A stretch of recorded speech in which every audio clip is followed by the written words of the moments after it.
All right, I am Tigress Sydney Acute McDaniel, and I'm here for the first press conference for my mayoral campaign 2025. I've got WCNC here. We're going to take a second to set up. I wish that I could go live, but my internet is unstable and it dropped my last live.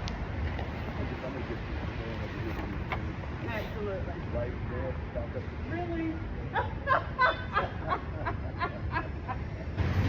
Good morning, Charlotte. I am Tigress Sydney Acute McDaniel, your best candidate for mayor of Charlotte in this upcoming 2025 election cycle.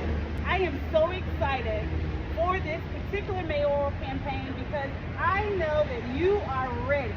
Your voter turnout has been so amazing in the last couple of years, especially given all the smear campaigns that I've been dealing with, and you've been paying attention to the truth. And I appreciate you for that. And I need you to show up and show out in this election because we can change. We can change the scope of our government issues that have plagued Charlotte for way too long.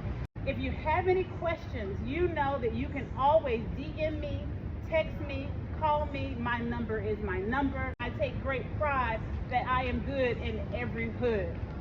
So, that being said, I'm just going to address the foremost thrust for my mayoral campaign. Number one, equity. Diversity, equity, and inclusion.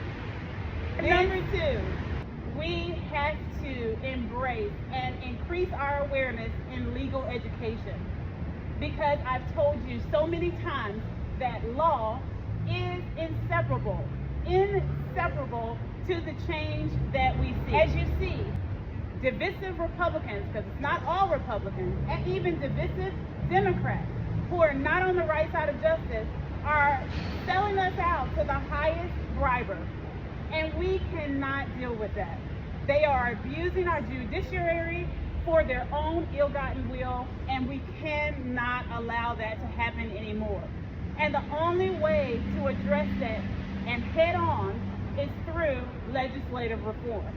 As a recent Juris Doctorate, I am excited to lay that gift at your feet, Charlotteans, to exercise and liaise the will of the people to effect that legislative reform that we need to see.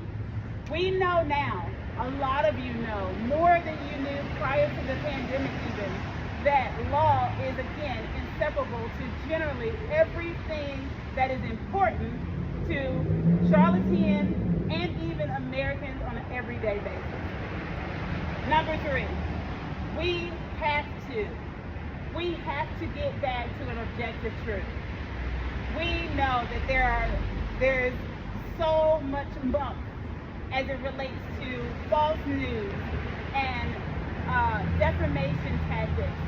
These things fuel disillusionment to the Charlotteans, and we don't need that.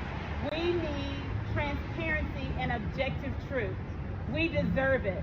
It is our right to have that as the public, we the people. Number four, you know how much I feel about housing stability and recidivism and reducing crime and working with the police department and the sheriff's department and local advocates and agencies and organizations to help Charlotteans find economic quality of life. Lastly, I want to address these high-level issues because I am calling for the arrest of individuals who have been taking advantage of our judiciary for way too long. They have terrorized me and they have terrorized you, and it has to stop. When we're talking about tenants and landlord issues, when we're talking about mold growth that is unaddressed and housing code that is in place but not properly enforced by the County Board of Commissioners, not properly enforced by even the city. Even though it is under county code, the city can influence the proper and fair enforcement of housing code, so that of course, lends directly toward housing stability and quality of life for Charlotteans.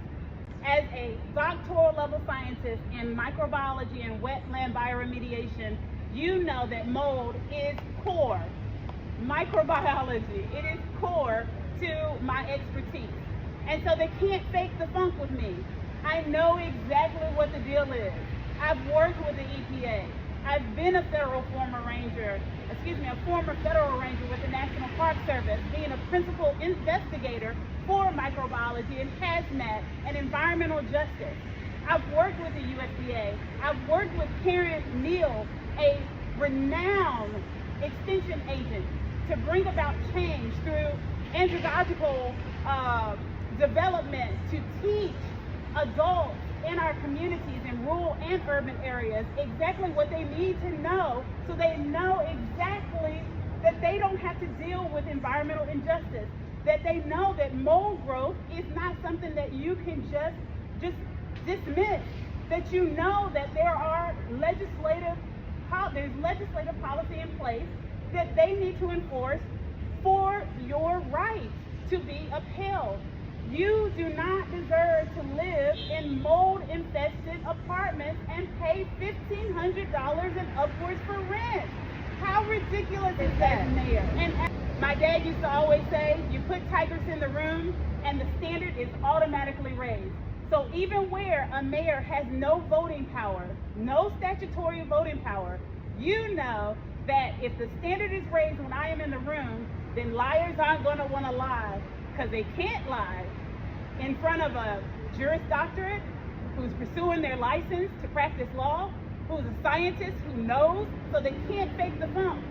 And I know the economics. My master's degree is in economics as well. So I've taken the due diligence to learn and become fluent in economics, science, and law, to lay my gifts at your feet, Charlotteans. It has always been my goal. So let's get back to the judiciary and why that's important as well. Too many people right now in this courtroom are facing criminal charges, unmerited, effectuated by fraud, and it has to stop. We're terrorizing our own citizens. How does this make sense? It doesn't make sense at all.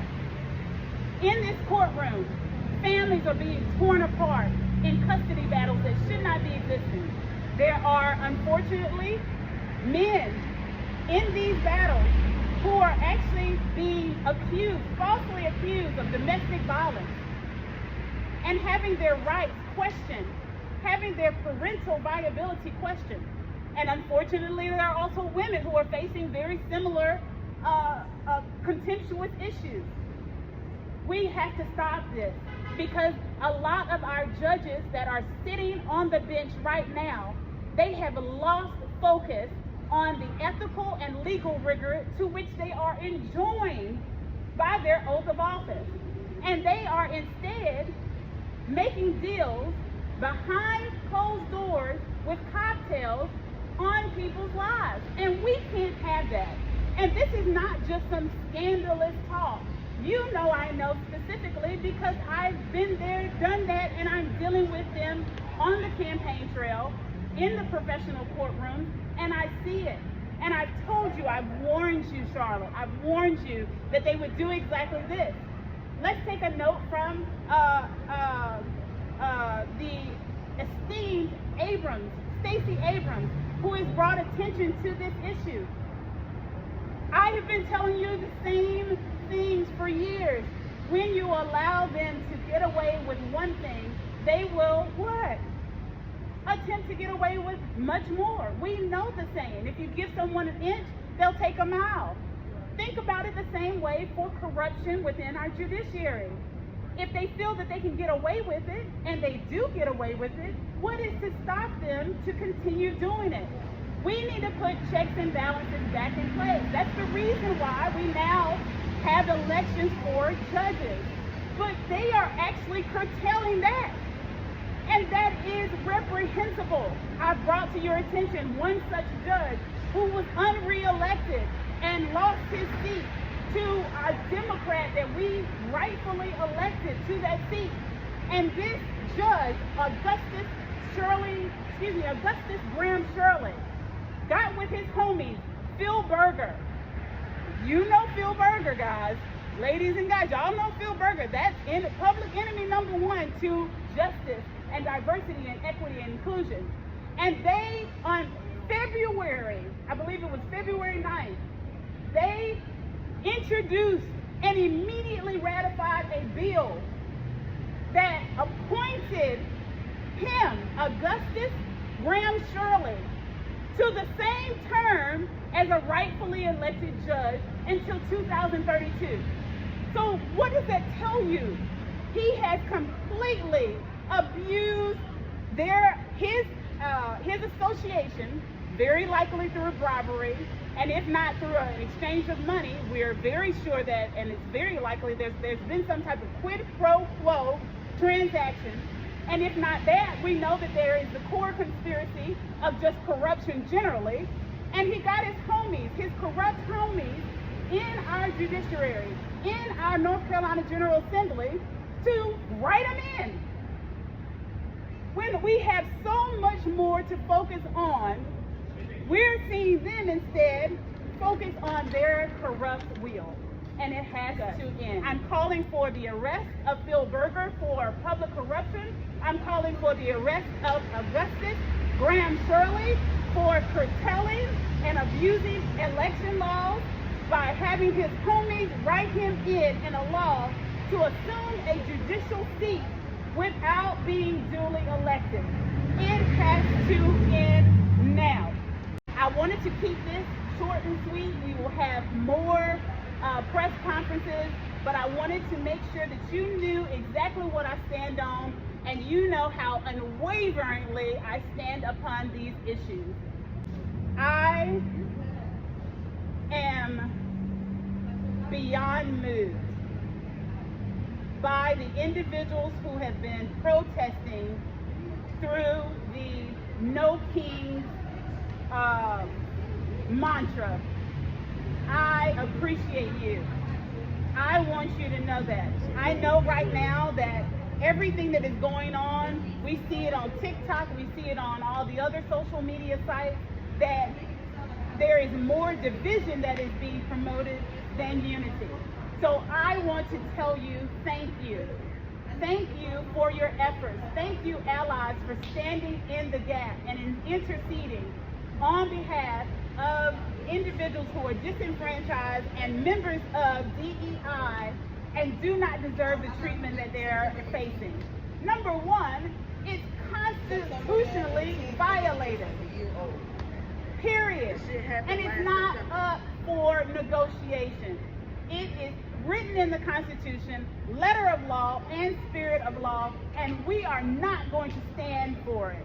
And I am, for one, and amongst them as well, will help Charlotte liaise the change in that regard as it relates to diversity, equity, and inclusion, and restoring the unified front that Charlotte has been and has the ability to be again. We don't need divisive city council, and you've seen it. They're fighting amongst themselves like children. It is unprofessional. It is embarrassing. And this is what you do not deserve. You deserve so much more. You deserve so much more. And for those who are disillusioned, I hope that this press conference reinvigorates you and restores, even if minimally so, your will to fight the good fight.